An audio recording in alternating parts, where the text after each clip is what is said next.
merupakan suatu kondisi kegawat daruratan medis yang ditandai dengan ketidakmampuan sistem sirkulasi dalam mempertahankan perfusi jaringan yang adekuat. Perfusi jaringan yang adekuat sangat penting karena berfungsi untuk mengalirkan oksigen, nutrisi, dan zat-zat penting lainnya ke sel-sel tubuh. Sekaligus membantu pembuangan sisa metabolisme seperti karbon dioksida dan asam laktat. Ketika perfusi terganggu, sel tubuh tidak mendapatkan suplai oksigen yang cukup sehingga terjadi hipoksia seluler. Jika kondisi ini berlangsung terus-menerus, maka akan menyebabkan disfungsi organ, kegagalan multi organ, bahkan kematian. Etiologi shock. Shock adalah kondisi yang mengakibatkan gangguan perfusi jaringan sehingga oksigen dan nutrisi tidak sampai ke sel. Klasifikasi shock. Yang pertama, shock hipovolemik. Terjadi karena kehilangan darah atau cairan tubuh dalam jumlah banyak. Contoh, pendarahan, diare, muntah, luka bakar. Yang kedua, shock kardiogenik. Terjadi akibat kegagalan jantung memompa darah secara efektif. Contoh, infark miokard dan henti jantung. Yang ketiga, shock obstruktif. Terjadi karena adanya hambatan fisik pada aliran darah. Contoh, tamponade jantung, tension pneumotoraks.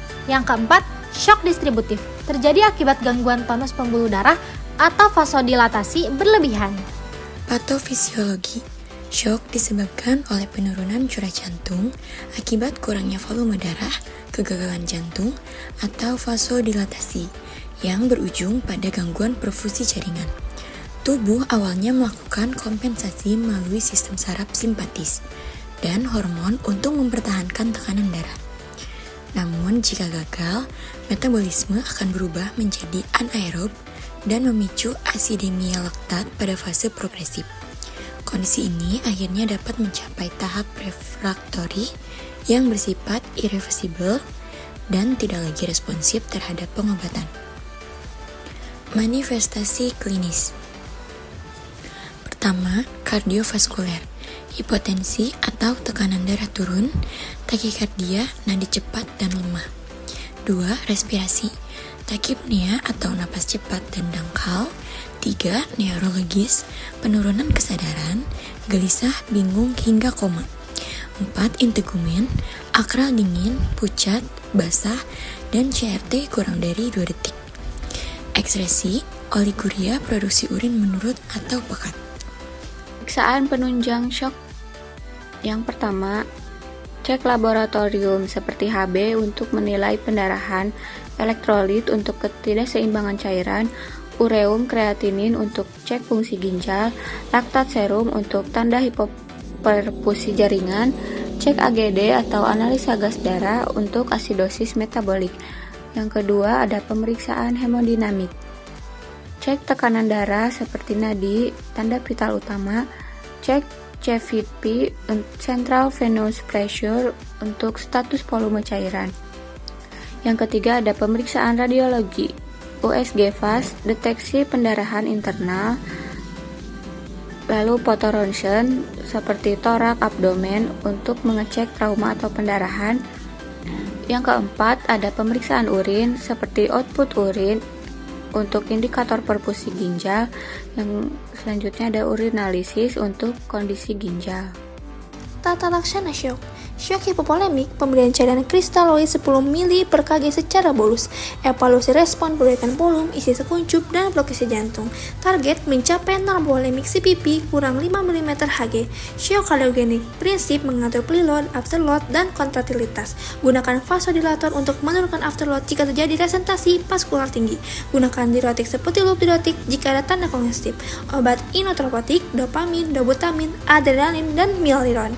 Shock distributif dan septik, pengisian volume intravaskular dan mengatasi penyebab utama. Fase awal, warm shock, terjadi vasodilatasi. Fase lanjut, mengikuti kaidah shock kardiogenik, menggunakan stimulator alfa, noradrenalin, dan pertimbangan steroid jika resisten.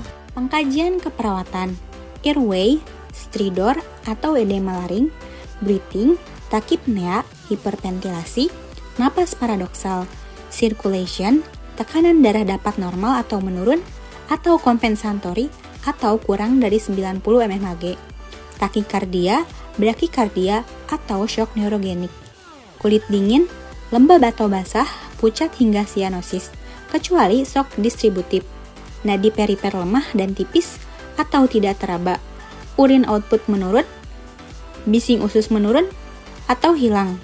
Disability, gelisah, agitasi, bingung, tidak berespon.